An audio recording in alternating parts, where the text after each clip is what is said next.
O que vem à mente quando a gente pensa em um bombeiro? Combate a incêndios, certo? Mas olha, a missão deles vai muito, mas muito além disso. Hoje vamos mergulhar no papel estratégico do sargento bombeiro militar como um verdadeiro guardião do meio ambiente. É um papel fundamental na proteção da vida, do patrimônio e, claro, dos nossos preciosos recursos naturais. Para a gente entender bem como isso funciona, nosso caminho está traçado. A gente começa com o dever que vem lá da Constituição, passa pelas 3 esferas da proteção e pelo que dizem as leis, e aí sim a gente foca no sargento em ação. Para fechar, a gente amarra tudo numa visão estratégica final. Vamos nessa? Então, vamos lá. Tudo começa na base, no alicerce. A missão ambiental do Corpo de Bombeiros não é uma coisa opcional, não é uma escolha, é um dever. E é um dever que vem direto da nossa Constituição. E o ponto de partida é exatamente este aqui, o artigo 225 da Constituição. A grande virada de chave que ele traz é transformar a proteção ambiental de uma opção em uma obrigação. Para instituições como o Corpo de Bombeiros, defender o meio ambiente se torna, então, parte essencial da sua missão. Tá, mas o que é proteção ambiental na prática? Pensa que ela se apoia em 3 pilares.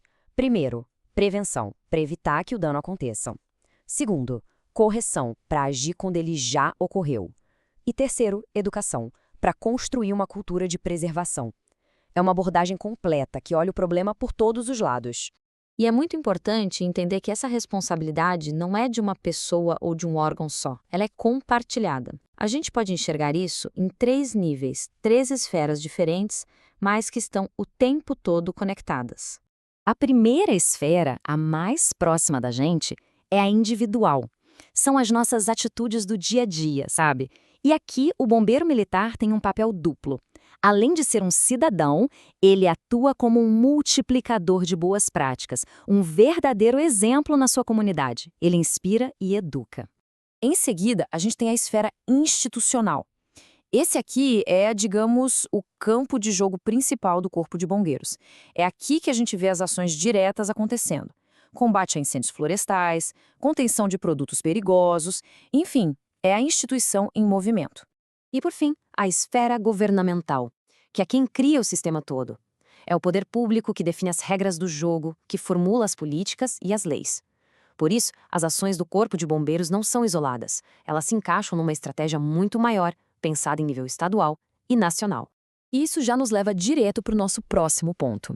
A atuação do Corpo de Bombeiros não é feita de qualquer jeito no improviso. Pelo contrário, ela é guiada por um conjunto bem robusto de leis que dão a direção e, claro, a legitimidade para cada operação.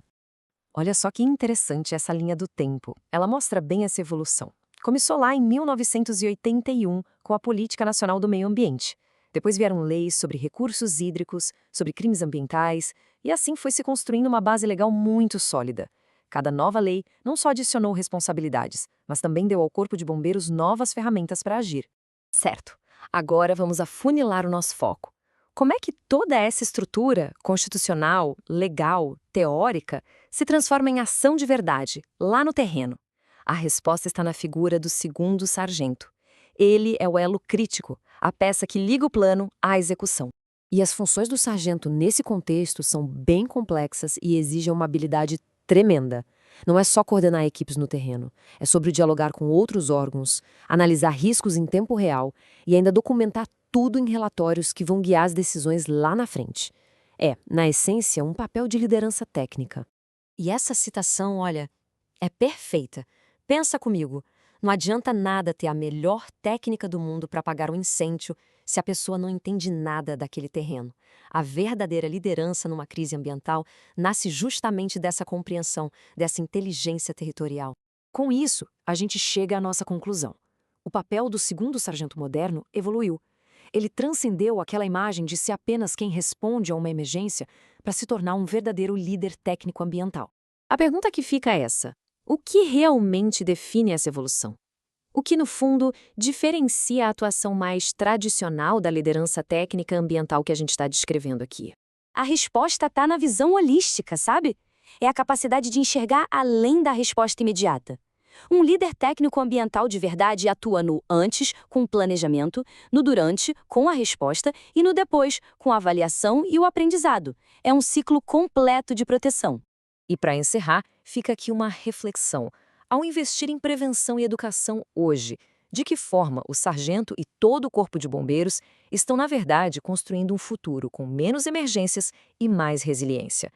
A resposta para essa pergunta é o que define o verdadeiro legado desses guardiões do meio ambiente.